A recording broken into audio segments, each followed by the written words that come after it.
Hey everybody, welcome back to Prince's Friend Exploring Music Through Prince. Today I'm bringing you a really cool interview that I just did on the There It Is podcast with Jason Farr. He brought on a friend as well. I won't belabor the introductions here because we do it again in the recording. But today in this video, we're talking about Prince's humor in movie and TVs and on stage. So let's get to that. All right, fellas, so excited to have you both here because we're all major Prince fans. We'll start with best friend of the show, Rob. Hello. I'm excited to be here.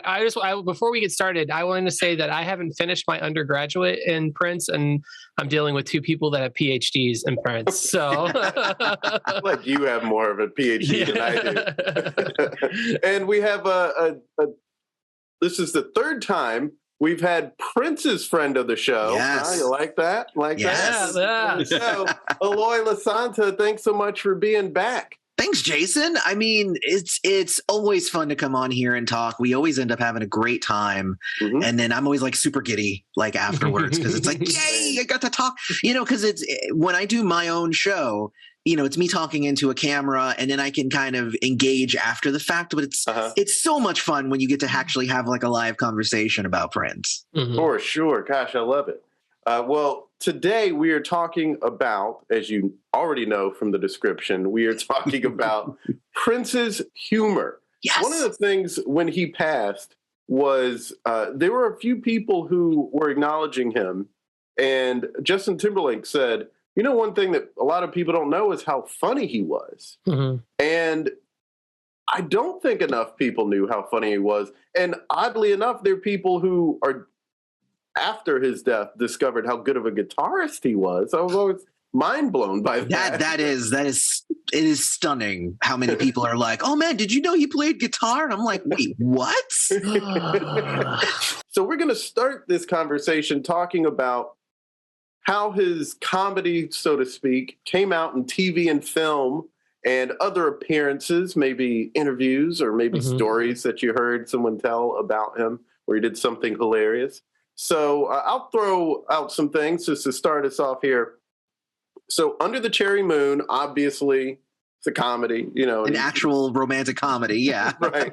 And he's pretty funny in that. And I think my favorite part is when they're in the restaurant and Jerome says, Tricky says like, oh, what about bats? Well, I ain't afraid of shit. Are you afraid of bats?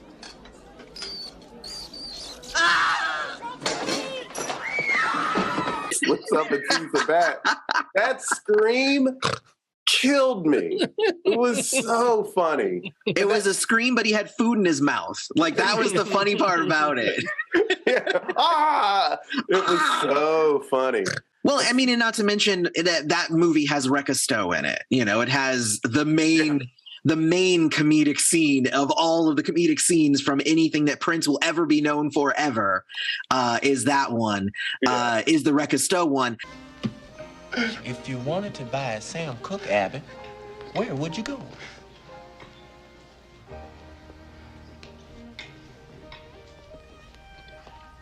The Rekka Stowe.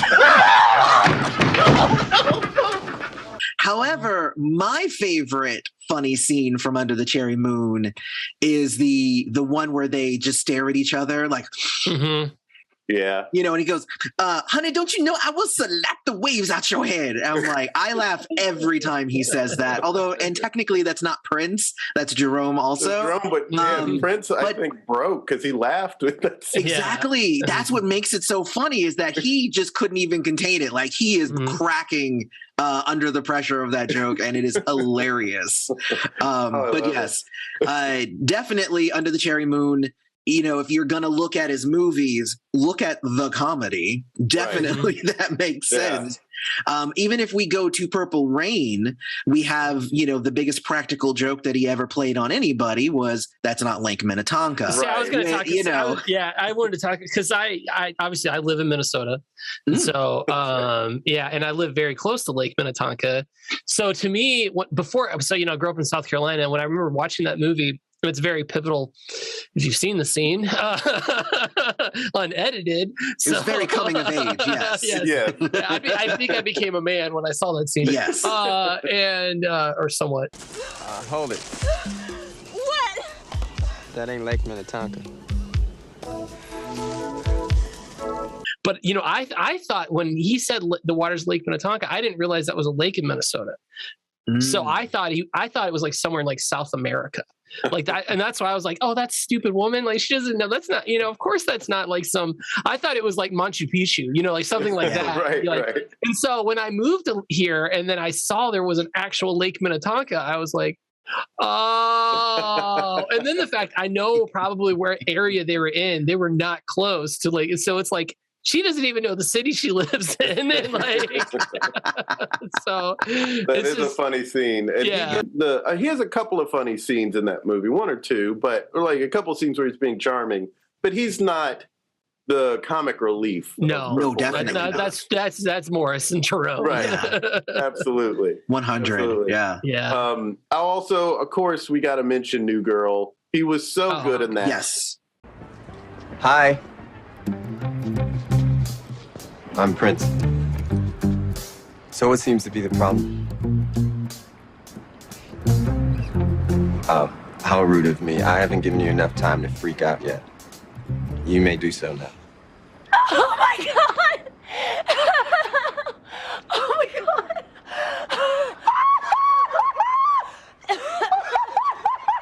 Oh my God! There. And someone working on that show, I forget the person, it may have been the EP, told this wonderful story when he passed about how he was off up in the area where they were going to be filming, or just off up in some other area, and she thought he was just not being a diva, but just like being Prince, like being off in Prince world. But she was sitting there working, looking at the script, doing things, and someone came up and said, Prince wants to see you. So she went up there, and he lit a match and said, don't you think this would be funnier? And it was something from the scene where it was like a Zippo or something in the script, and he used the match instead. And she realized in that moment he wasn't up there pulling a diva move or anything like that. He was working on the scene and trying to make it as funny as it could be. Yeah. And she was like, sure enough, it was funnier with the match and not a lighter. Yeah. I remember seeing an interview with Zooey Deschanel where she said that she got like a letter from Prince when he wanted to come on, and like it was basically a letter to her saying like, I watch two things. I watch the news and I watch New Girl, and it would be awesome if I could be on the show with you. And so she she helped arrange it and all that stuff. And the main lead, the main male lead who plays Nick, I don't remember his actual Jake Johnson. Yes, Jake Johnson. Yeah, thank you. But he said that a lot of the stuff that Prince did in his scenes. In another interview, because I watch all kinds of interviews, he said that a lot of that stuff, like they had like a rough sketch of like what they wanted him to come on and do. Most of that is just him, is just being there and just kind of improv and just, doing stuff. So I thought that was pretty cool too, because it really just shows that Prince just has just amazing comic timing, whether it's, and what is it like? 75% of acting is reacting, so like even in a scene where he's not saying anything, you're looking at him and you're seeing him express things, so that you're getting the comedy out of it. I remember the scene where he was just like, well, we'll finish our pancakes and then we'll go, and she's just like, oh, we can just go now. And he goes, no, you're going to finish this. I wish I were more like you, Prince. Finish your pancake. Let's get to work. Oh, it's really good, but super full. Pancake. Okay. So I found that to be pretty funny too. My favorite part in that is when she gets up to sing the song, and she's like, "How do I know the words to the song?" It's like he's so magical that she knows the words to this song. And as soon as that episode dropped, they dropped the "Fall in Love Tonight" with Zooey Deschanel on iTunes. So I immediately went and bought that. Which is different than the album version because obviously Zooey Deschanel's on it. So I don't know why my wife and I love that's like one of the rare shows that like we agreed on, and when we found out he was going to be on there, we were just like, what? Yeah. I was like, no way. And then I was like, no, he's really on there too. So I'll also mention this because the pancakes were brought up. Of course, everyone knows the Chappelle Show sketch.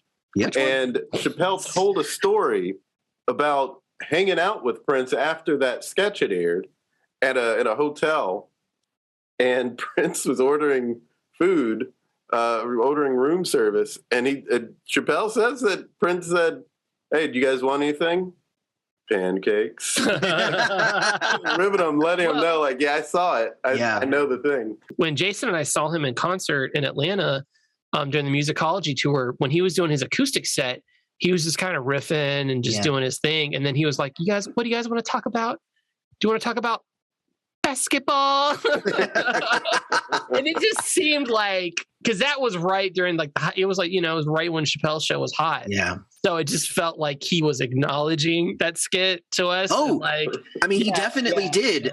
When he released Breakfast Can Wait, the cover of Breakfast Can Wait is Dave Chappelle dressed up as Prince holding a plate of pancakes. And that's the official cover of that single.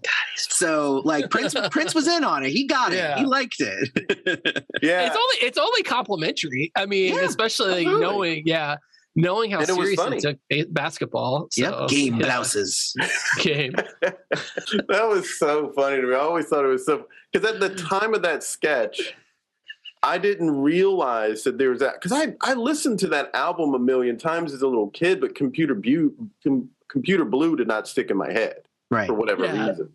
And so when that sketch happened, I had forgotten about the title of the song. So when they just said, "We're going to run the play Computer Blue," I laughed because I was like, yeah, that sounds like something Prince would say. Because it is. Speaking of that concert that Rob referenced at the musicology tour in 2004, when we saw that, he started that show out joking that he was going to order some pizza. Oh, yeah. And he was like, "Yeah, I'm ordering some food. Well, what do you guys want? You want pizza?" Yeah. And he's like, "Yeah, and some pizza." And he puts his phone down, and then they go into the song. And then 20 minutes later, someone walks up and eats some pizza. Everyone just died. It was so funny. Yeah, speaking of the musicology tour, I remember I watched it. I didn't get to go to that tour, but I've watched many of the shows that he did do, and my favorite one is when they're doing DMSR. Oh, I love that and song. he's dancing there and he's shaking his butt and he goes, "You know what? I need somebody up here who's got an ass. I ain't got no ass. I need somebody who needs an ass to come up here and dance." And then Chance Howard gets up there. He's just like, "Yeah, he's got an ass. You dance. This is gonna be a lot." I know it's Saturday night, but I can't do that. Detroit, I can't do that. I ain't got no booty. Somebody love me some booty. Oh, wait a minute. So it's just like that sort of thing. Also, self-deprecating humor is also very funny. I ain't even got an ass. We need somebody with an ass to dance to this song. It's ironic thinking about the pants. Was it when he wore assless pants to? Was it the VMAs? VMA. That was the VMAs, 1991. Yeah, and then Howard Stern kind of spoofed it. Yes. With Fart Man. Yes. With Fart Man. That's right. And Dylan Walsh, the late Luke Perry. Oh yeah. Yeah. I told this story too when I was I did a whole video about the one Prince concert I ever actually got to go to, and it was Jam of the Year tour. And I think this is also another example of kind of how he engages with the audience and stuff. At the concert I was at, there was apparently somebody up in the front row, because I was on the floor, but back but somebody in the front row, and he was doing like an amazing like song, and then like halfway through the song he goes, hey baby, nobody wants those, you can feel free to put those back, you can put them away. And I was like, what? So it's like he even would try to make a joke and try to play it up light, even in moments like that. And I was just like, man, I bet she felt like so foolish in that moment too. All I could think of was the milk's gone bad. Sorry. Well, that was also around the time when he started doing his no cursing thing. Oh, right. So it's like one thing if it was the 80s or something. Right. You can't do that. If I don't even want you to say bad words, definitely don't flash me. Right. Yeah. Right. You can't do that post Rainbow Children. Exactly.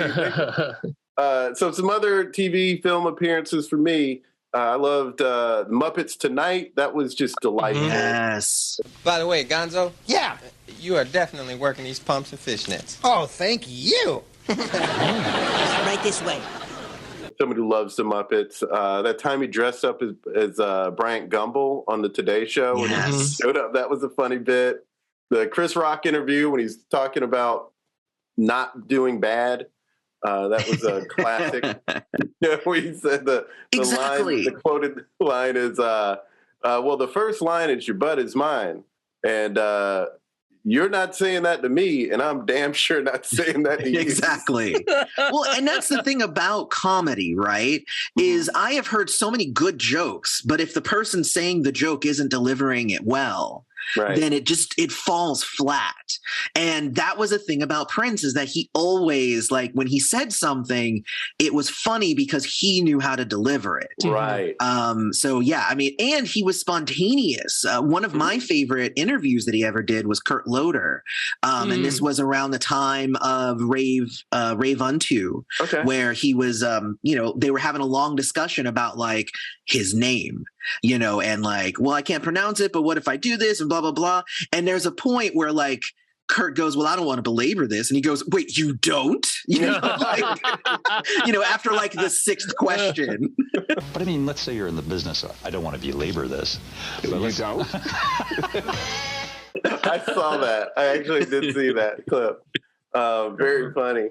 And another thing in this one is maybe a deep cut reference, but he went on the Tonight Show with Jay Leno a number of times. Yes. And one of the times he went on, Leno tried to pull a prank on him in the parking lot at the security gate.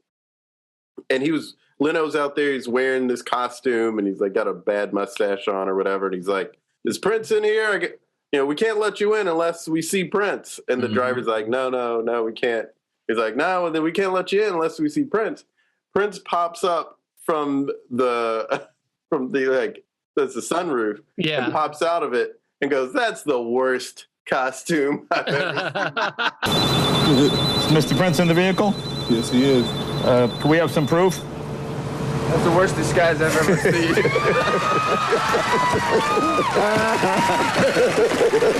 should have filmed that. We did film it. And Jay and him start ripping back and forth and joking around. And then, and the thing I love about it is more how delightfully joyful Prince was in the moment, because he's just laughing like a kid.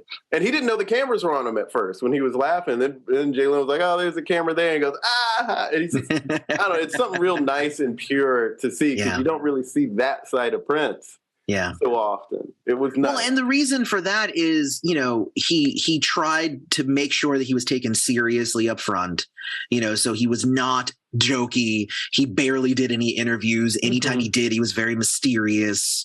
All of these things. There was just a certain point, it was around, I would say, the rave era, where he was like, okay, I'm done with all of that. I'll get on Sinbad, I'll be on MTV, I'll be on Larry King, I'll go everywhere, and I'll just be my charming self, because I don't need to create that mystery or have that air of weirdness around me anymore, because I feel that was around the time that he did change his name and he felt freer in that moment. And it continued after that, where he was completely happy, just being. Like, I remember when he was on Arsenio Hall, and there was a guy who asked him a question, which was like the silliest question. He was just like, "So what's real music to you, Prince?" And he goes, "You should buy a ticket to tonight's show." Like, that's essentially the correct answer from the person that you're talking to. Hey, my name is Jason. I'm from Toronto, and I just wanted to ask Prince, what is his version of real music?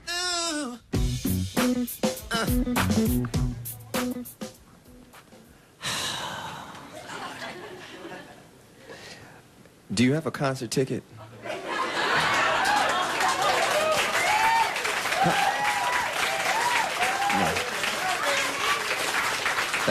No. That's not nice. That's narcissistic and arrogant. It's just come to the concert. Well, those are all of my like TV film interviews, whatever. The one film, I don't think it really counts. It's just tangential. Let me try that word again. Tangentially, Prince. It's and you probably I think they told the story. I can't remember. I've done the Paisley Park tour 3 times. So, and I did it twice this year. So it all kind of runs together. But I think it was with you, Jason, when they told us the story. But they filmed Grumpy Old Men on the soundstage there. Yeah. And I think it was, I can't remember in the movie if it's Jack Lemmon or Walter Matthau that has a cat, but it was Prince's cat. Holy moly. You just kissed your 9th life goodbye, Slick. Oh, wow. And it was because it would not leave the stage. They just wrote it into the movie because they didn't want to bother Prince with his cat. So his cat is just like in this movie for no reason other than it wouldn't leave the soundstage. That is hilarious. And so I thought that was so funny. I think they told us on our tour, Jason. They did. Because they didn't know my dad's tour, and I was telling my dad about it. So so funny. I had to fill in so many blanks for him. So yeah. I think he's more Minnesotan than you realize, and especially now that I've lived here and procreated with one of them. I get it. Like there's a thing like I see a lot of parallels between Prince and the Coen brothers. And I think it's also maybe because there was always that rumor that Prince was the hooded person that gets shot in Fargo, which actually finally got debunked. But like for a long time, it was like this urban legend that the person running off was Prince. And interesting. Yeah, because I think he probably had some relationship with it. I mean, the Coen brothers are like 2 of the greatest directors of all time, and they're from Minneapolis just like him. I mean, they went to public school in Minneapolis just like he did. So, I mean, well, they could have gone to Jewish school. I'm not sure. But nonetheless, they grew up very close to each other. Right. And so there's like, and then you think about like the sense of humor of like Bob Dylan too. They all kind of have like this stoic, well, it's just like this. It's a Midwestern kind of way to be like, no matter what, he was a Minnesotan, like pure, he was a Minnesotan. Yeah. And there's a lot of like, like when you're here, you just see a lot of that in his personality. Like there's a lot there.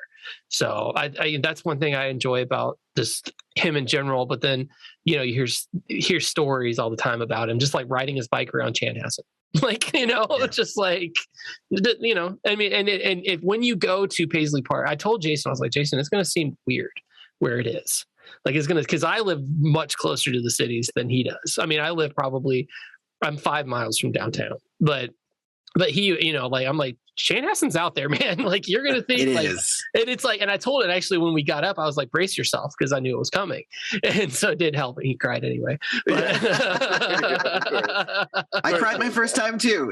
I've cried every time. And it's usually when we get to the last room and it's the Super Bowl performance I think the first time I cried when I saw the Hofner, but, and there was a couple other things. Well, I think I got a little choked up because he had like the musicology tour tickets.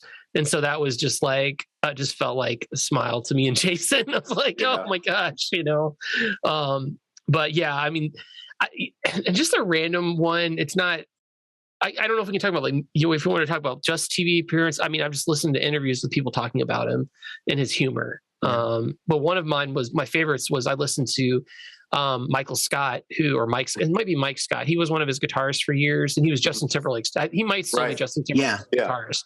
Disgusting guitar player. Yeah. And he was telling the story obviously like he and Prince had like a friendly, I mean, he was in Prince's band, but they had like a little friendly rivalry about who was better at guitar and like who had a better tone. Well, Prince's like rig went down and they basically moved him over to Mike's rig.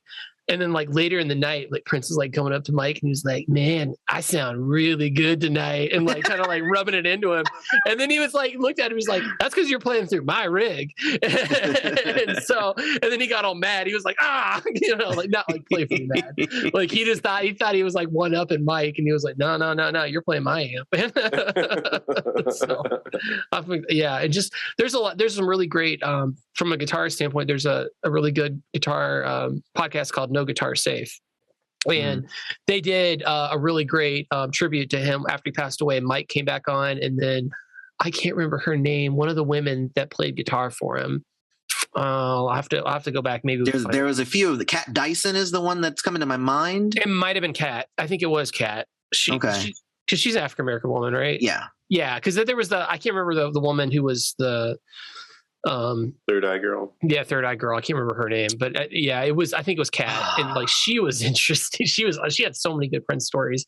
And she's dope. I love her. Yeah, and she's had some great Prince stories and a lot of just humor. And I would recommend listening to some of those podcasts just because it's really cool to hear the people. Especially you hear somebody who's playing guitar with Prince, it's like, it's gotta be so intimidating and like trying to hold your own, but then just to have that kind of relationship where he can joke with you and be silly is kind of cool. Yeah. That's really sweet. It's hearing so many stories like that remind me of just stories I've heard of Wendy Melvoin talking about playing with him and the intimacy that they had as musicians, especially at that time when Prince was coming along in the 80s. Those stories are great. What was that podcast again? No Guitar is Safe. Okay. So check that out, listeners. Yes. Yeah, I'm going to definitely check that out. Yeah, that's it's a guy named Jude Gold who used to be the editor of Guitar Player magazine, but he plays guitar for Jefferson Starship now. But it's always really good guitar interviews. So and that one was just, and like they had him on, and then obviously when Prince passed away, they had Mike come back on, and Mike's, man, he's a character. I really like him. Do you have any other TV film stuff to mention? No, I think. Okay, cool. Well, then we'll switch over to Eloy. What are the TV film moments that you would reference? The ones that I mentioned already, I love just interrupting. I didn't wait to give you my picks or anything. I just kind of interrupted you with mine. That's how we always do things, anyway. Especially here, because I'm a know-it-all. So but there's a lot of really good ones, especially in interviews, because Prince was definitely a kind of a no-nonsense kind of person. Where if you came at him with like a dumb question, he would treat you like you're dumb. So, there's a lot of really, really good ones out there. Anything negative is spewed by a detractor that's trying to harm me. So the ritual goat slayings, all that kind of stuff, that's all a joke then? The what? No, sorry, I was joking. Well, that's where you go. It's just awesome, just the way that he was able to respond playfully when he wanted to do that. Then, of course, there would be those other interviews where he would totally take his time and he would speak very slowly, and it would usually be of serious topics. Yeah, like with Tavis Smiley. The Tavis is always right. Obviously, that's an obviously important one because it's playing in his office. So, right. And of course that the Tavis Smiley, like that's the big one. The you can't play me. If you try to play me, you play yourself. Yeah. There's a lot of really great, like funny lines in that interview.